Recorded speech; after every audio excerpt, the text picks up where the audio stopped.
Welcome to Timber&Terra. I am Glenn, and I'm spreading some gravel today. I've had 5 loads between here and the town road, so it's just beyond the wires there. I don't know how many loads I'll get today. It really just depends on how much time they have, but I'm sort of getting used to using the box blade. I did this yesterday here behind the tractor. It seemed to work well.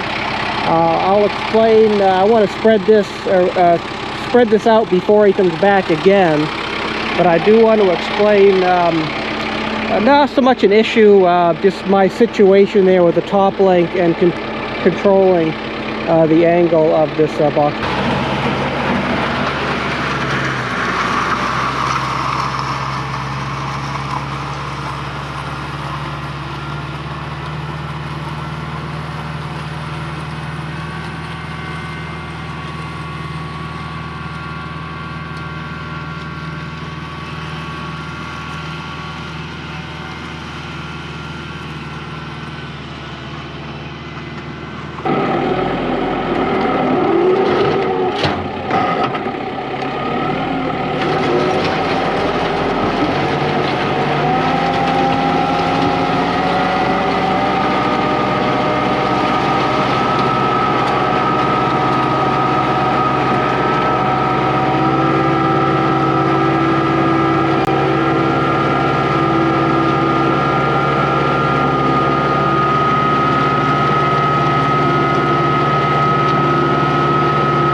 So this is the issue. This is 28 inches from pin center to pin center, this top link.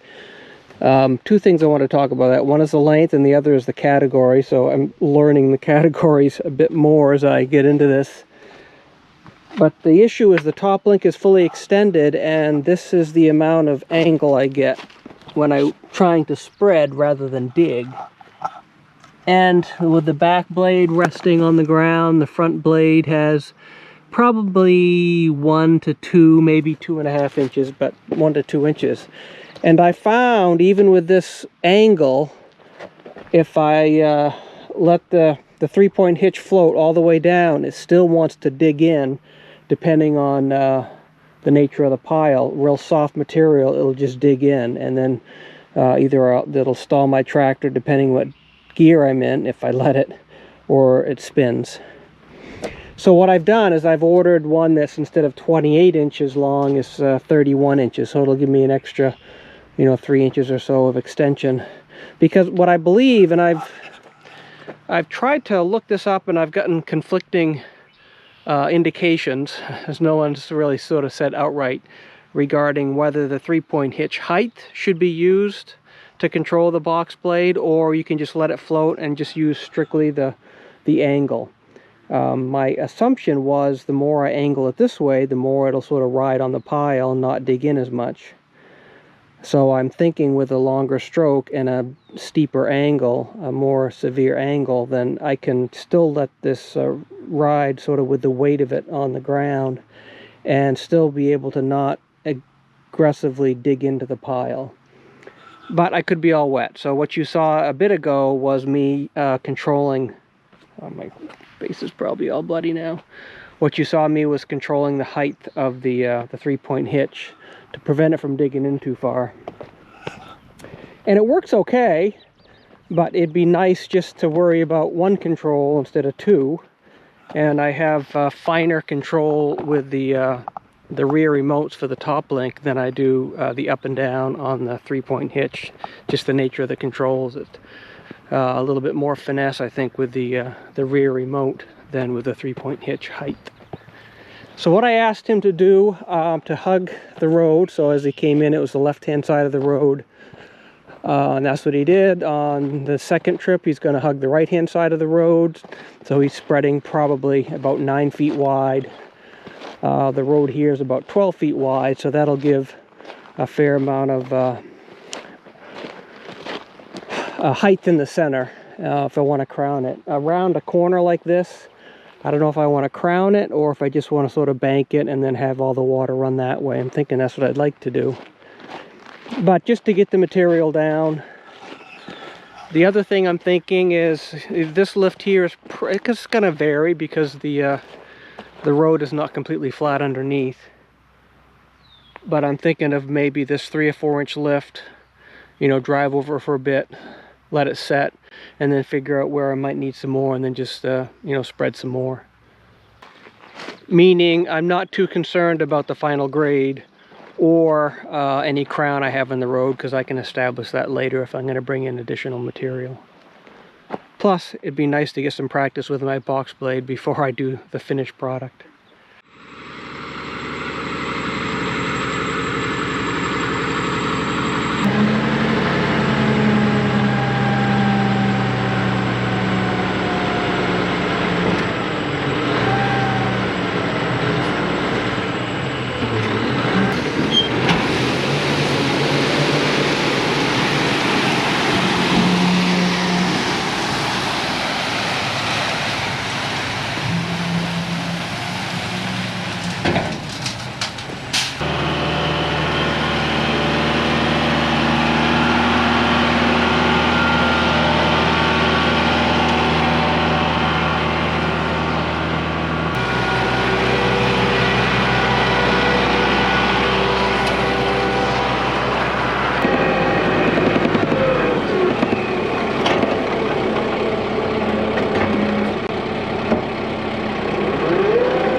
So if you notice, my bucket's full of gravel both times. Two reasons. One is this nice ballast that gives me a lot of traction on the front end. I am in four-wheel drive. It makes a big difference. I don't spin nearly as much. And the other thing is it's low on that side, and I didn't get the gravel quite all the way to the edge of the rocks that I wanted to. So every truckload would have been stealing a bucket full and putting it there. So the material I'm using here, locally, regionally, it's called 1.5 inch pressure run gravel. So this is bank run gravel. They mix in rocky gravel with sandy gravel. sort of eyeball the right mix of aggregates, you know, from the 1.5 inches down to the sand. They do test it, but I'm told that generally they can eyeball the mix they need, run it through the crusher, and the ratios are fine. So you can see here sort of the mix up to 1.5 inches stone. Anything bigger than 1.5 inches should be crushed and broken. Like that piece there has jagged edges, so that was probably broken. It packs really well. 3/4 inch crusher run is another option, which is basically the same material, it's just a finer crush, so it packs a little bit better, maybe a little bit more rock dust. So with the categories, this is a category 2 top link. For whatever reason, this Kubota 7060 is category 1/2, so the top link here, the pin is actually a category 1, which is 3/4 inch. Same with this. This is a category 1/2, but the bottom links here are category 2, which I'm not sure, 1 1/8 maybe. I'm not sure the pin diameter down here, but here is the category 2, and here would be the category 1. So I have to have bushings both here and there to go from a category 2 pin size to a category 1 pin, otherwise it'd be sloppy. But the other thing I've noticed here, which is why this sort of looks backwards, is this doesn't fit. I ground the edge of this one, it's a little bit narrower here, so I ground it enough so it would fit in. I have used the bottom ones before, but that activates the that's sort of the auto lift made for like a plow. But here, this is much, I have started to grind it, but there's just a lot more meat there for me to switch it around. I'd have to remove a fair amount of material there in order for that to fit there without hitting. So the one I ordered is a category 1, so it's going to have 3/4 inch pins on both sides. Instead of this barrel diameter being 2.5, it's going to be like 1 1/4. So, but I should have plenty of power to lift this up and you know, tilt it back and forth like I need to.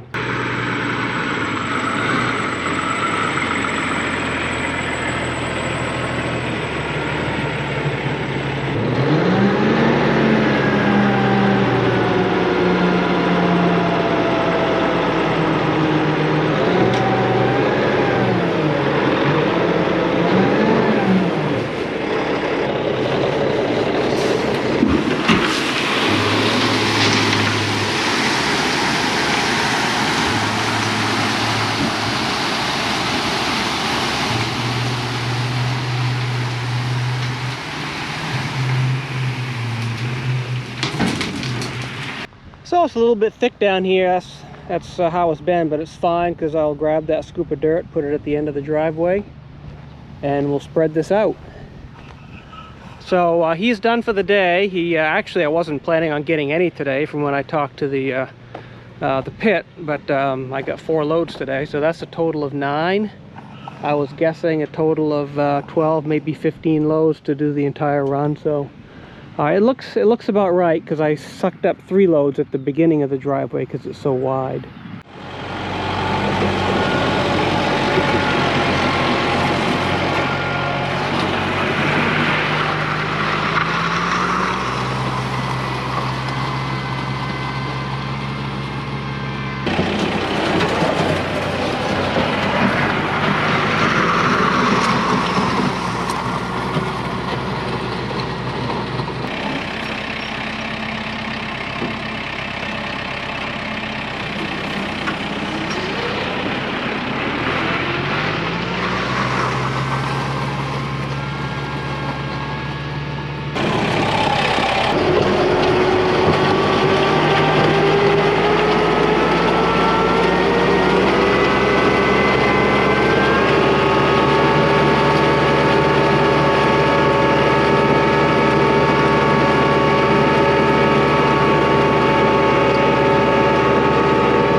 So I see an inlet to a culvert right there.